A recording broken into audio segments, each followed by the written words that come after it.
This is an updated version of the graph shown in the Fox Business News story from April of 2010 showing how a fixed indexed annuity helped real-life retirees Tom and Kathy Izzo. If you missed that video, it's available on this YouTube channel and on randypackett.com. Here's a still shot from that video showing the graph in the background. And here, I've zoomed in and highlighted the title at the top and the American Equity logo on the lower right. Now, let's take a closer look at this graph. You'll notice there are three lines: blue, burgundy, and green. Let's look first at the minimum guaranteed contract value represented by the blue line.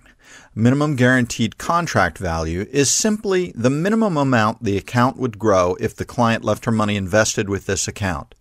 It's important to know that this is an actual client illustration, not just a hypothetical. This client put $100,000 with American Equity in 1998, and this graph shows the account value 14 years later, September 30th, 2012. So, back to the blue line. Notice that it's a straight line going from 1998 to 2012, starting with the original $100,000 investment, and it shows that the client would have had a minimum total value of $151,259 in 14 years. That's the minimum guarantee rate of 3% that the client would have earned if she stayed with the company during that time. Obviously, she's still a client of American Equity, and she's continued to earn a lot of money with this investment. But the reality of the market is that the market goes up and the market goes down. That brings us to the burgundy line, which represents the S&P 500, the Standard & Poor's 500.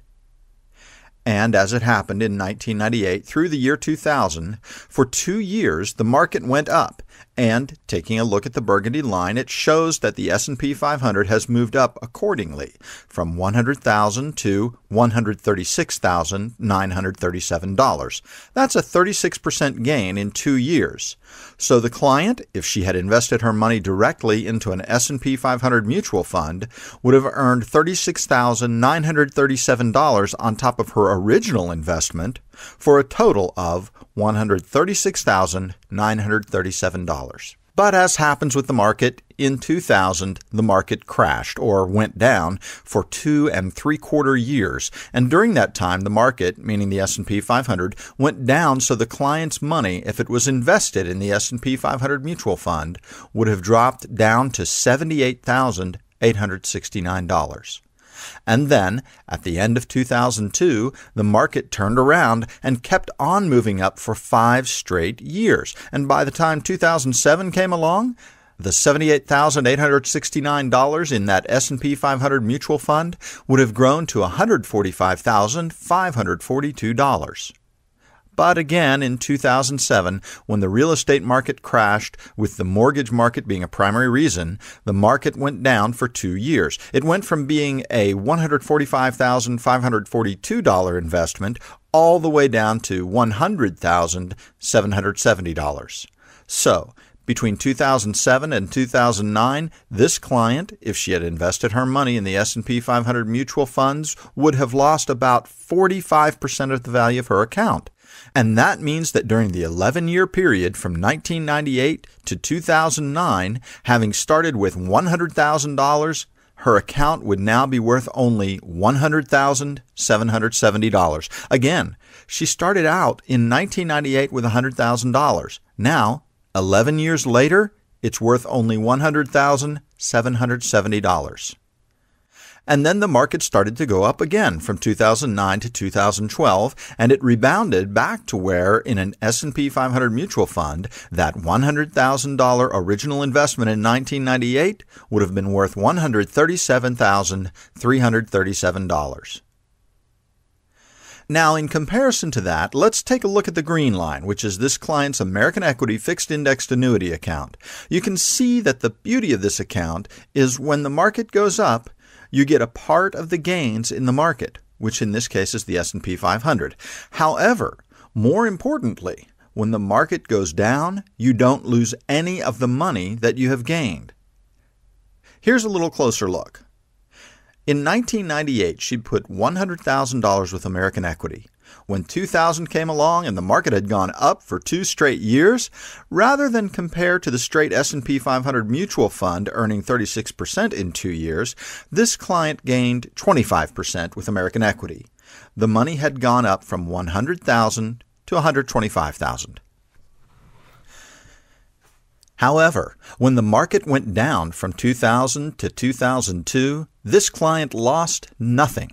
She kept all of the gains she had from the previous 2 years. Instead of going backwards, she simply went sideways from $125,000 to $125,000.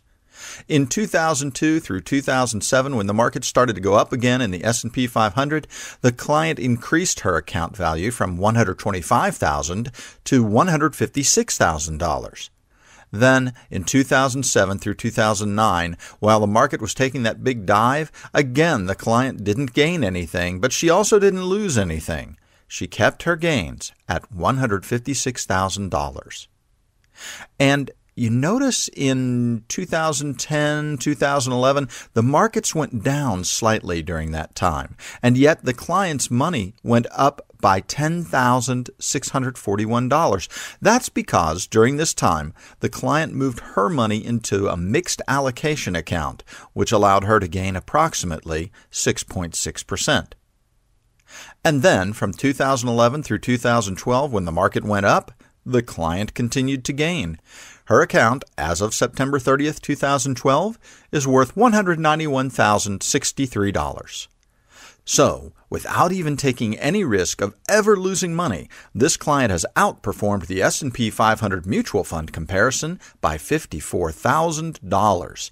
This is a great example of how the fixed indexed annuity works. When the market goes up, you have an opportunity to participate in the upside potential of the market gain. However, if the market goes down in any given year, the money you've already gained is locked in and never goes down, which means you get to keep the money you have earned in previous years.